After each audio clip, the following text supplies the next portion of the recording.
Boa tarde, gente. Eu me chamo Gabriel Braga Eu sou Francisco Vinícius.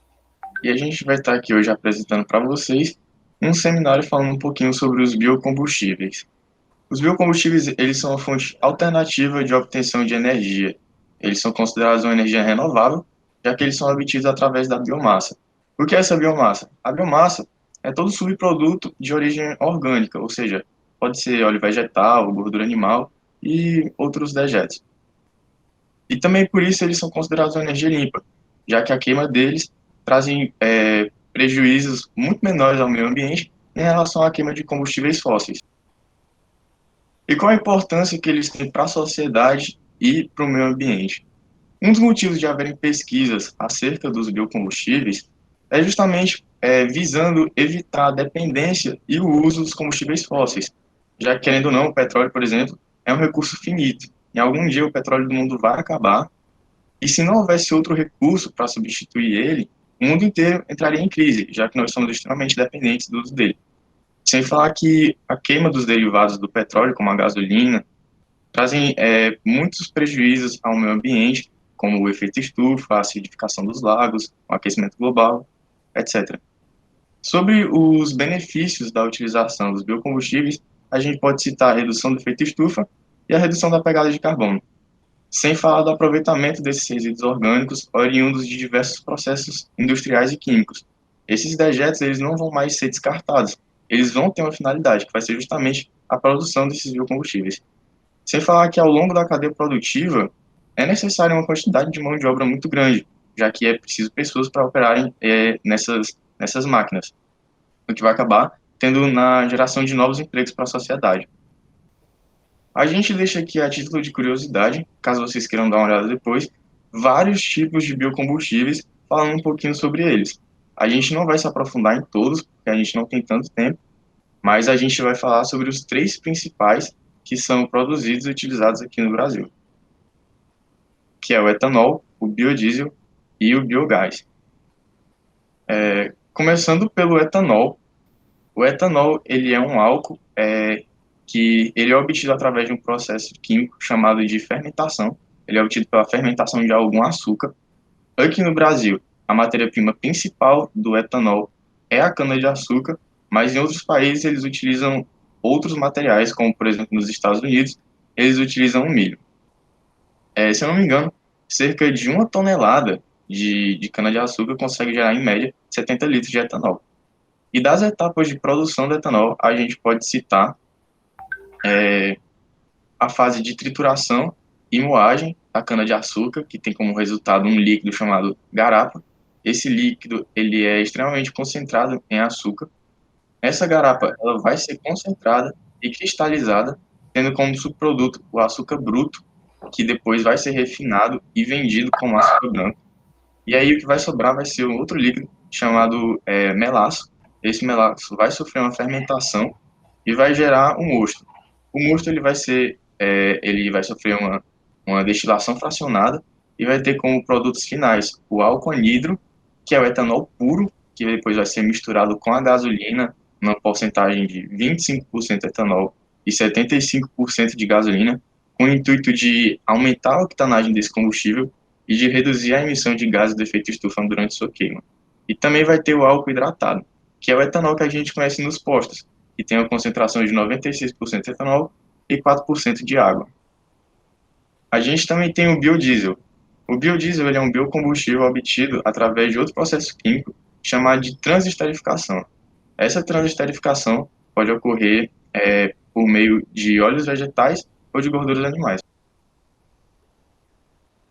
Aqui no Brasil, a principal matéria-prima utilizada na obtenção do biodiesel é o óleo de soja. 70% do biodiesel produzido é obtido através do óleo de soja, 20% é obtido através de gordura animal e outros 10% é uma mistura. E como que funciona? Esse óleo ou gordura vai ser misturado com algum tipo de álcool. Pode ser o próprio etanol, que já foi falado antes, mas também pode ser o metanol, que também é muito utilizado. Esse biodiesel produzido, ele vai ser misturado com o diesel normal, com o intuito também de reduzir o prejuízo que a queima desse combustível tem para o meio ambiente. E existem vários tipos de diesels produzidos a partir disso. existe uma tabela com os nomes. Por exemplo, o diesel B5 significa que ele tem uma concentração de 5% de biodiesel e 95% de diesel normal. E por assim vai, B20, 20% de biodiesel e 80% de diesel normal. O grande objetivo é justamente diminuir o prejuízo causado por veículos de carga, como, por exemplo, caminhões, tratores e ônibus, que utilizam muito o diesel. Por último, tem o biogás. Isso que vocês estão vendo na imagem é um biodigestor, e é dentro do biodigestor que vai ocorrer o processo de obtenção do biogás. E como que funciona? Primeiro, é importante saber onde que vai ocorrer essa instalação do biodigestor. Ela é muito frequente em campos de pastagem, em esgotos e em aterros sanitários. Isso porque em todos esses lugares existe uma grande concentração, uma grande produção diária de materiais orgânicos, como, por exemplo, fezes de animais que vão estar nesses pastos. Nos esgotos também vai ter uma grande concentração desses dejetos que vão ser coletados e colocados dentro desse biodigestor. Dentro do biodigestor, que por sinal é um sistema anaeróbico, não tem a presença de oxigênio, justamente porque vai ocorrer um processo chamado de digestão anaeróbica, que vai ser feito por micro-organismos que vão decompor essa matéria orgânica e vai ter como resultado a produção de diversos gases, entre eles o principal, o metano, que é o biogás mais utilizado. O grande objetivo da instalação dos biodigestores é pegar o que seria um passivo ambiental, que seria prejudicial ao meio ambiente, fezes, dejetos, esgoto, e transformar em um ativo energético. Então você vai estar pegando algo ruim e tirando vantagem disso. Eu vou falar um pouco agora sobre a pegada de carbono. A pegada de carbono é um cálculo muito complexo, feito para estimar a quantidade de poluentes que uma pessoa consegue causar. Estudos dizem que até 2050, né, para evitar que a temperatura do planeta Terra chegue em média de 2 graus Celsius, é necessário que cada pessoa produza, em média, por ano, menos de 2 toneladas de gás carbônico. E isso é um grande desafio, porque atualmente, nos Estados Unidos, cada pessoa, em média, gera por ano 16 toneladas de gases poluentes. Certo, galera. Agora o Braga já caracterizou tudo para vocês, o que é o biocombustível, como ele vai contribuir para a gente na sociedade. E agora a gente vai ver também como é que a gente consegue produzir ali em escala, né? A obtenção de um biocombustível e de outros derivados da nossa biomassa, ela vai acontecer na biorefinaria, né? Como está aqui na descrição, é a instalação que integra processos de conversão de biomassa em biocombustíveis. E também ela vai, como a gente vai ver aqui um pouco mais para frente, vai ter outros, outros entre aspas, resíduos de valor agregado que também vão adicionar valor ao processo e vão trazer uma viabilidade econômica maior para ele. Inicialmente, a gente tem que definir o que é a biorefinaria, né? E também falar um pouco da escala dela. Tá um pouquinho complicado de ver na foto, mas para vocês terem uma noção de comparação, isso aqui. Ah, não tá aparecendo. Agora tá aparecendo meu mouse, né? Onde meu mouse está aparecendo aqui, nessa bolinha azul, isso é um caminhão, para vocês terem noção do tamanho de uma biorefinaria, né? Ela é como se fosse uma refinaria de petróleo, só que ao invés de trazer a gente, sei lá, os destiladores que vão destilar nosso petróleo, a gente vai ter uma série de reatores mesmo que vão fazer o tratamento da nossa biomassa, né? É, uma das coisas que a gente tem que ter mais noção, trazendo para o contexto brasileiro, é que as principais biomassas que a gente vai usar para a produção de biocombustíveis é soja e cana-de-açúcar. A cana-de-açúcar a gente vai produzir o etanol e a soja a gente vai produzir o biodiesel. Então, nessas refinarias a gente usa diretamente commodities agrícolas. E como a gente vai ver um pouquinho mais para frente, isso vai ter uma implicação muito importante para a gente. Eu vou mostrar aqui para vocês um diagrama de processo de uma biorefinaria de cana-de-açúcar. Aqui é só cana-de-açúcar. O Braga tinha mostrado para vocês o diagrama de processo de uma indústria de açúcar. A indústria de açúcar ela é uma indústria um pouco diferente da biorefinaria, só que ela também produz etanol. No caso aqui, na nossa biorefinaria aqui, né, diagrama de processo, a gente vai ter como produtos finais o etanol, que vem de várias vias de obtenção, sendo a principal delas o caldo, né, que é a garapa, que é rica em açúcar, que sofre a fermentação, e o bagaço integral, que é o primeiro resíduo que vai ter no nosso processo. Aqui já tem uma diferenciação do processo de produção lá da indústria de açúcar, porque a indústria de açúcar, esse bagaço ele vai para um forno para gerar energia elétrica. Aqui não, aqui a gente vai ter uma separação e ele vai gerar para a gente mais etanol e lignina, que é um produto de valor agregado que a gente consegue produzir. E também, além disso, a gente vai conseguir produzir papel a partir dos produtos secundários, né, que é a casca e a epiderme e o miolo da nossa cana. Como vocês podem ver, tem aqui vários processos que a gente vai fazer, vários microprocessos também que a gente vai fazer diferentes tratamentos, diferentes reações, e a gente vai ter uma produção em escala bem longa. Assim como a gente vai também ter para o biodiesel. Para o biodiesel a gente vai ter uma planta que a gente vai colocar soja, vai fazer todo o tratamento, vai fazer a reação de transestarificação e vai conseguir esse biodiesel. Só que são plantas que ocupam muito espaço. Só que quando a gente vai para a realidade, por exemplo, do biogás é muito interessante porque em uma escala muito pequena a gente consegue produzir muita energia. Por exemplo, a Claro, ela fundou a maior usina de biogás do Brasil recentemente. Ela é no aterro sanitário, lá no Rio de Janeiro, e ela tem 700 metros quadrados só. E ela consegue gerar energia suficiente para, claro, manter ligado vários servidores e várias antenas. Então, a gente já vê muita vantagem na produção do biogás. E uma coisa que o biogás é muito interessante ainda é que ele vem de rejeitos, ele vem de coisas que naturalmente a gente jogaria fora e teria problemas por jogar fora. Então, o biogás ele vai mostrar uma vantagem competitiva bem grande em relação ao nosso biodiesel e o etanol, porque o biodiesel e o etanol eles vão ter uma certa concorrência. Então, para a gente falar disso, a gente tem que ver aqui a viabilidade econômica, né, que é algo muito importante para a gente, enquanto engenheiro, é entender como isso vai gerar dinheiro para manter a produção ativa. Então, a primeira coisa que a gente tem que entender é que os biocombustíveis eles geram vários empregos ao longo da cadeia produtiva. Eles têm um aproveitamento de uma matéria-prima que seria inicialmente descartada e também a gente vai ter menor exposição às variações do preço do petróleo. Mas agora a gente vai ter que entender também que, por exemplo, o nosso biodiesel e nosso bioetanol, eles estão expostos ao preço das commodities, porque afinal eles concorrem na parte do bioetanol com o açúcar, né, que é produzido, né, obviamente, é uma das prioridades da sociedade ter o açúcar, porque é um bem de consumo assim, que todo mundo tem que ter na sua casa. Fora também que as usinas de açúcar, geralmente, elas são adaptadas para produzir etanol também.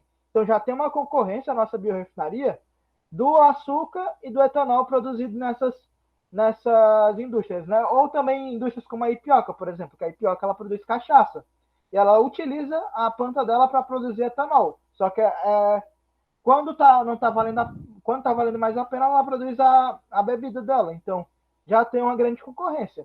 E para o cenário do biodiesel, isso é uma concorrência ainda maior, porque o biodiesel ele vai usar soja, basicamente, como o Braga falou. Então, essa soja vale muito mais a pena, às vezes, você mandar lá para a China, por exemplo, e mandar ela para o porto direto para a China, do que eu levar para uma usina e fazer biodiesel. Isso faz com que o preço do biodiesel suba bastante. O Brasil, por exemplo, ele tem uma meta que é a cada ano aumentar mais a quantidade de biodiesel presente no diesel. Só que a gente teve um boom do preço da soja por causa da pandemia agora e o biodiesel junto disparou. Aí o que a presidência fez? A presidência lançou uma portaria que diminui a quantidade de biodiesel de 13% para 10% no óleo diesel que é comercializado na bomba. Isso desestimulou muito o mercado e também quebrou muito a meta do Brasil de aumentar a quantidade de biodiesel no óleo que é vendido na bomba, porque a próxima ano era para chegar a 15%, só que dificilmente vai chegar. Então, esses fatos de concorrência com com o mercado que a gente vai ter das commodities, é algo muito complicado para a gente viabilizar ainda mais esses biocombustíveis, não? Então, quer dizer, Vini, quer dizer que não tem produção? Não. A produção do Brasil de biocombustível é gigantesca. Não entenda que por causa dessa concorrência vai inexistir. Mas, pelos processos que a gente tem atualmente, essa viabilidade ela é um pouco comprometida. Só que a gente tem alternativas para isso, enquanto aí a gente tem que trabalhar enquanto engenheiros químicos para fazer isso ter uma maior abrangência, né? E além dessa, outro ponto que a gente tem que entender sobre a viabilidade econômica dos biocombustíveis é que não é toda o território nacional que vai ter a disponibilidade de principalmente de cana-de-açúcar e de soja. Isso é refletido no preço, porque obviamente onde a gente tiver concentrada essa produção, o preço vai ser menor, porque não vai ter custo de transporte e vai ter uma oferta muito grande. E a gente vê isso refletido no preço mesmo. Né? O preço do etanol, por exemplo, vai variar muito onde tem as concentrações das indústrias de álcool. Tanto de álcool, tanto de açúcar, como nas nossas biorefinarias. Por exemplo, em abril desse ano, o etanol no Mato Grosso, na região produtora de cana e de álcool, valia R$3,90. Você ia lá, carregava, você enchia seu tanque ali com R$3,90 litro. Só que em Brasília, por exemplo, apresentava um preço de comercialização de R$4,72, quase R$1 de diferença. Isso faz toda a diferença. Desculpa estar repetindo a palavra, mas isso tem todo um impacto para que você escolha, por exemplo, em Brasília, abastecer com gasolina e no Mato Grosso você abastecer com etanol. Então, a gente tem que entender que essa concentração das indústrias de açúcar em alguns locais faz com que, por exemplo, a gente tenha essas discrepâncias de preço. Lá vale a pena a gente abastecer com etanol. Já aqui em Fortaleza, por exemplo, que não tem toda essa disponibilidade, não vale a pena. Se você fizer lá a conta, provavelmente, apesar de estar muito caro, vai valer mais a pena de abastecer com gasolina. E pro biodiesel é idem. Como lá no Centro-Oeste vai ser um pouco mais barato você abastecer com diesel, porque lá o biodiesel é mais barato e como o biodiesel ali representa 10% do total do diesel, vai ter uma compensação melhor. Só que, por exemplo, lá para o Centro-Oeste, eles não têm tanto acesso, por exemplo, ao diesel, que é 90%. Então, dá uma equilibrada no preço. A gente não vai ver esse efeito tão forte aqui como o do etanol. Outra coisa que a gente tem que se atentar, né, para essa questão da viabilidade econômica é justamente esse conflito entre a distribuição de petróleos e a distribuição de grãos. De grãos também, de grãos e de commodities agrícolas, na verdade, em relação a preço e oferta.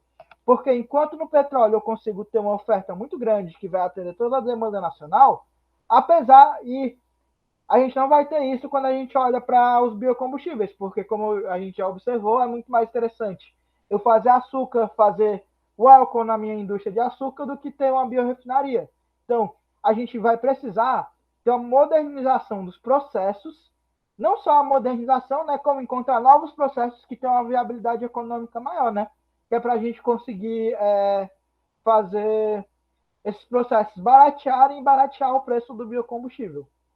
Outra coisa que a gente tem que observar, como eu falei para vocês, é que nesse contexto o biogás ele vai ter uma vantagem competitiva muito grande. Porque em todo lugar vai ter esgoto, em todo local vai ter um aterro sanitário que vai gerar essa matéria orgânica para a gente vai conseguir colocar esse bioreator que não ocupa muito espaço e transformar essa matéria orgânica em biogás. Só que no biogás a gente tem que observar uma coisa, né, em relação a combustíveis.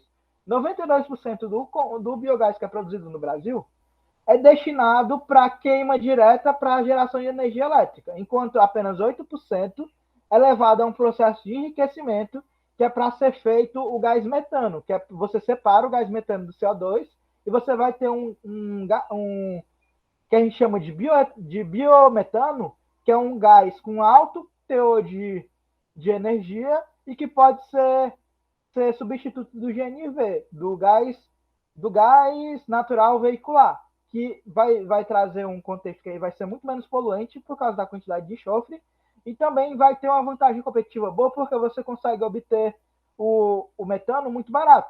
Mas, Vini, porque é então que não se faz, não se usa esses 92% aí que está fazendo energia elétrica para fazer metano?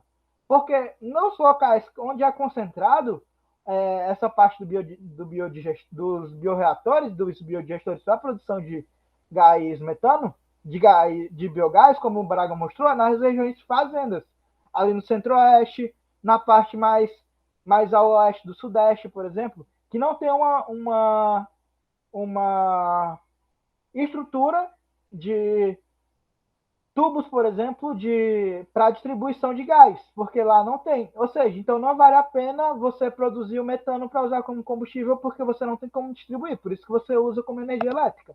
É legal, energia elétrica, a gente estaria enfrentando problemas bem menores em relação à energia elétrica. Se, por exemplo, todo lixão do Brasil tivesse um biodigestor para a gente produzir energia elétrica, mas no contexto de combustível, o biometano é muito interessante para a gente implantar.